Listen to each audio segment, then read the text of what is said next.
Well, I guess if it was a colour, it'd be black. You know, where you've lost hope for anything to be right again.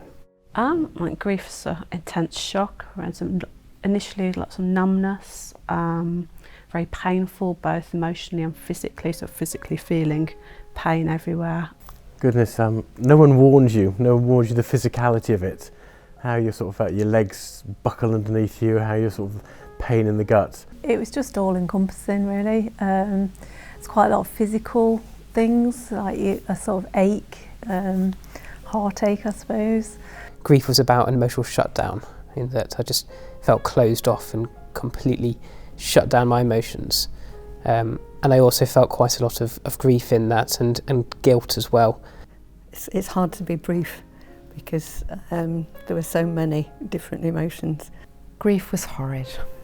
It was the most traumatic and emotional experience I've ever been through. Grief felt like a blur, something that wasn't happening. I often think it's like one of those sort of time-lapse films where you're walking in one direction and the rest of the world is walking in the other direction. That time is standing still for you, but everything else is just happily going on around you.